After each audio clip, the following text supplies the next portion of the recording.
তো বন্ধুরা, এই চ্যানেলে সবাইকে স্বাগত জানাই। আমরা সরস্বতী পুজোর দিন কলেজ যাচ্ছি আজিমগঞ্জ। দেখতে পাচ্ছ কলেজে যেয়ে দেখতে পাই যে পুজো হয়ে গেছে এবং খিচুড়ি প্রসাদ বিতরণ চলছে। তো খিচুড়ি প্রসাদ বিতরণে আমরাও কিছুটা সাহায্য করেছিলাম পরিবেশন করে। প্রায় অর্ধেকেরও বেশি খাওয়ানো হয়ে গেছিল এবং এবং কিছুটা বাকি ছিল। তো কিছুজন ছবি তুলছিল, যেমন অলোক স্যারের সঙ্গে ছবি তুলছিল, প্রিন্সিপাল স্যারের সঙ্গে। তাছাড়া আরও কয়েকজন তুলছিল। আমি সেই ফাঁকে ঠাকুর খান দেখিয়ে আনি, প্রতিমা খান, সরস্বতী ঠাকুরের প্রতিমা, যেখানে আমাদের যে গার্ডেন আছে, গার্ডেনের ফুলগুলো এনে রাখা হয়েছিল। এছাড়া অনেকগুলো যারা জুনিয়র স্কুলে পড়তো তাদেরকেও নিমন্ত্রণ করা হয়েছিল, তারাও এসেছিল। এই দেখো, দেখতে পাচ্ছ আমাদের প্রতিমা। এছাড়া একটা তামার প্রতিমা ছিল। এদিকে খাওয়ানো দাওয়ানো চলছে, যেটাতে আমরা পরিবেশন করেছিলাম, যে কারণে ক্যামেরা করা হয়নি। তারপর শোনো, এসছি কলেজে, রান্না বান্না হয়ে গেছে, খাওয়ানো দাওয়ানো প্রায় শেষের দিকে। আমরা যে আস্তে আস্তে দেরি হয়ে গেছে, সেজন্য কলেজে খাওয়া দাওয়া শেষ হয়ে গেছে। আর পরিবেশনও আমাদেরকে করতে হয়েছে কিছুটা। এখানে অলোক বাবাজি, অলোকানন্দ বসে পড়েছে। এখানে কি বলা যাবে, এখানে রান্নাবান্না হচ্ছে, ও ফোন দেখাচ্ছে। আমি এখন রান্নাবান্না একটু দেখে নিই। ওদিকে নৃত্য অনুষ্ঠান হচ্ছে বাচ্চাদের, এদিকে বাচ্চাদের খেলার অনেক জায়গা আছে আমাদের কলেজে, কারণ এখানে বাচ্চাদের জুনিয়র স্কুল হয় সকালবেলা।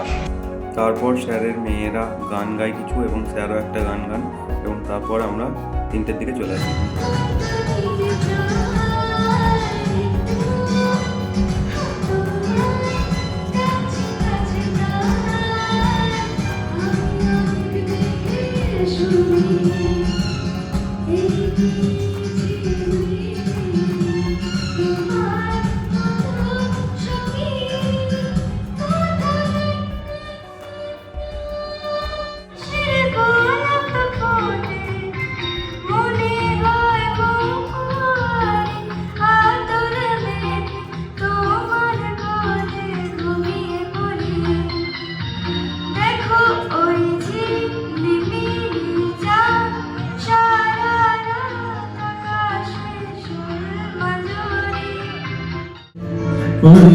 তাহার মতো তুমি আমার কাছে আসো না তো, পুরীর কথা শুনে বুকুল আছে। তাহার মতো তুমি আমার কথা শুনে আসো না তো।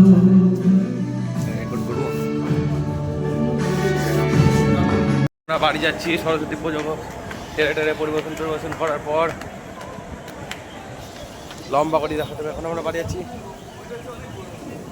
প্ল্যাটফর্ম নম্বর 3 ট্রেন আসছে। একটা নতুন সিঁড়ি করেছে, যেটা আমরা হেঁটে এক্সপিরিয়েন্স করছি। পুরাতনটা থেকে খুবই উঁচু প্লাস বড় আছে, খুবই ভালো, একদম পরিষ্কার, চওড়া, অনেকটা বড়। আধুনিক বোর্ডও আছে, ডিজিটাল বোর্ড ফোনে আসছে না, কি ব্যাপার কে জানে।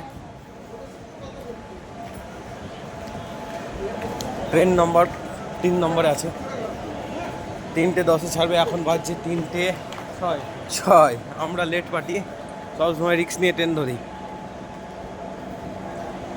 এগুলো জ্বলছি, তাও ফোনটা নিচ্ছি না কেন, সাইনবোর্ডগুলো নিচ্ছি না, আবজা করে দিচ্ছি। গণদেবতা এক্সপ্রেস কই? আমার ওইখানকার আলু খেয়ে ইউপির আলুর কথা মনে পড়ে গেল।